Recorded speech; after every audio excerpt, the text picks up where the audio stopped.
Hello everyone, welcome to Beginner Friends. In this video, I am showing one dot mandala photo frame gift that I prepared on a 10-inch MDF board. This is again a very interesting project that I had done. Actually, I can call this a dream project. I saw this particular design somewhere on the web and I was very much impressed by the blue and white combination. This is my fourth MDF board after I began learning Dot Mandala and the third photo frame project that I had done. And by this time, I had become a little more experienced in mandala and I started on a self learning journey. I was watching a lot of YouTube videos and getting to know the tricks and hacks that other artists are using. So, as you can see, I have drawn a rough pattern till the edge of the board.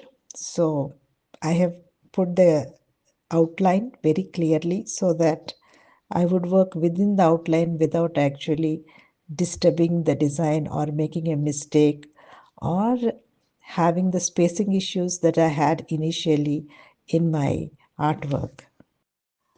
This is also the first time that I had used a palette for mixing colors instead of paint pots.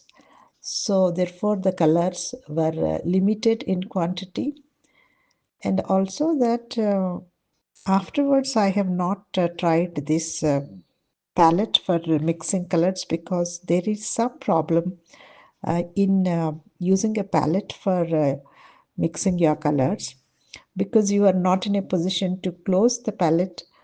What happens is that the acrylic paint dries out very fast and you cannot reuse it, and also you end up wasting a lot of paint, notwithstanding the fact that in fact the paints are very inexpensive ingredient when it comes to this particular art. Coming to the design per se, it has started with a white dots outline which will come very next to the intended photograph, then slowly builds into a darker shade of blue. And again, I have used a big white dot to build the running dots around it and then the swooshes. It's the first time perhaps I used the dot on dot technique where on the white dot I would have the blue dots coming up later. So, in fact, it looked like an evil eye design. At the same time, it also looked like a peacock design ultimately when it developed. And the best part of the design, I'll explain a little later, but let us pay attention to the detailing that is going into this particular art at this point of time.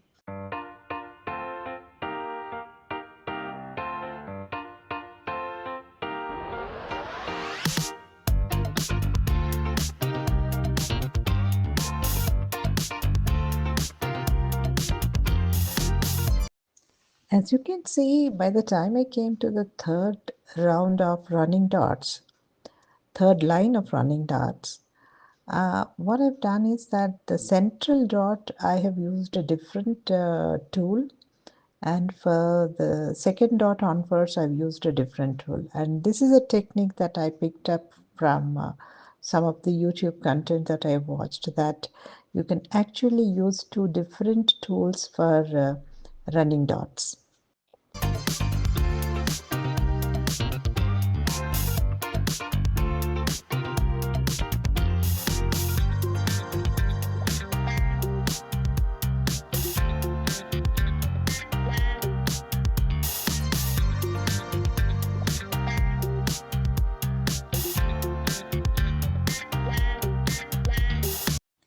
The fourth layer of running dots was in fact not there in the original design, and that I realized after I completed the board.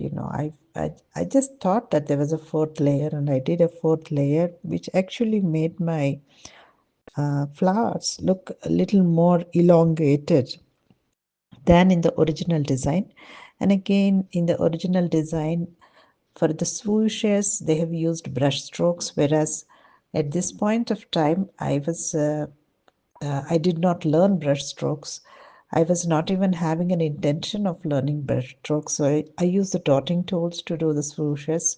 So the swooshes looked a little different from the original design.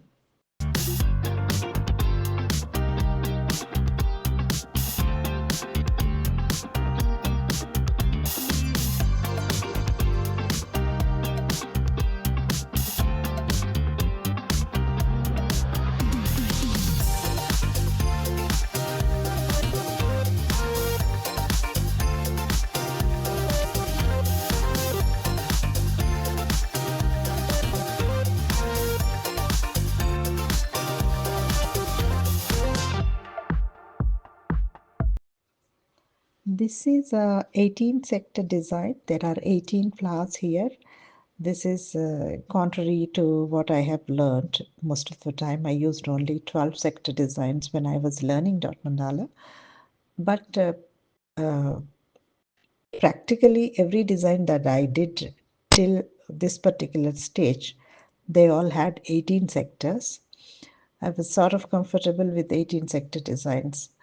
And at this time, you can actually see the evil eye design or the peacock design developing in the flowers because of the dot on dot technique, where I have a white dot, big white dot, on which I have a smaller blue dot, on which I have a much smaller dark blue dot. What actually tired me out in this mandala while doing this project was the smaller dots that I have selected. For example, within the first three lines of dots, I have placed tiny dots between the small dots. And again, in the outline, what I am now drawing, I have these two lines of white and blue dots, which were smaller. And it was very tiring for me at that point of time. And I think even now I will feel very tired if I have to work with these small dots because the work happens very, very slow. Notwithstanding that, it is the small dots which actually bring beauty to any design. So you have to strike a balance between how much effort you are willing to take at the cost of beauty uh, or to enhance beauty. So and I was fairly new into this art at that point of time when I did this project. So I found it very, very difficult, and I decided that no, I will not do small dots anymore.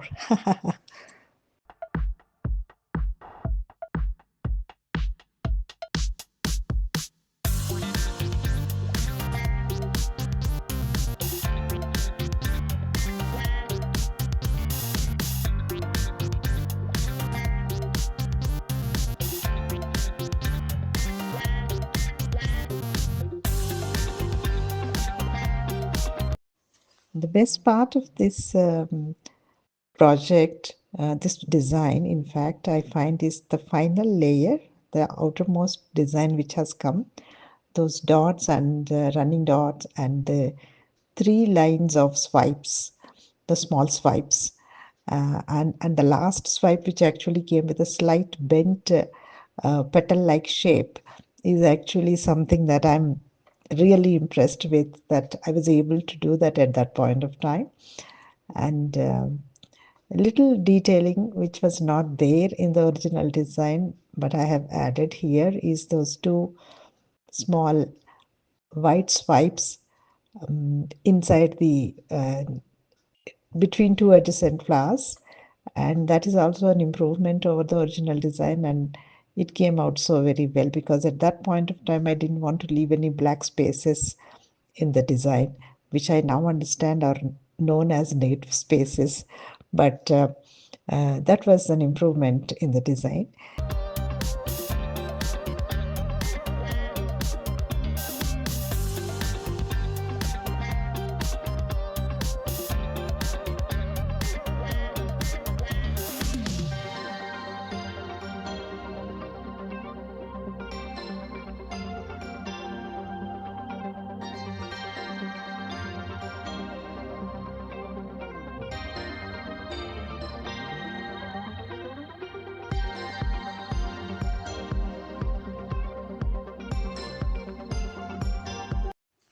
So that was a gift to a cousin of mine for his 50th birthday. I hope you enjoyed the video and the story behind it. And please do like and share if you enjoyed this video. Subscribe to my channel. There will be a lot more interesting videos coming up by and by. Thank you. Have a nice time.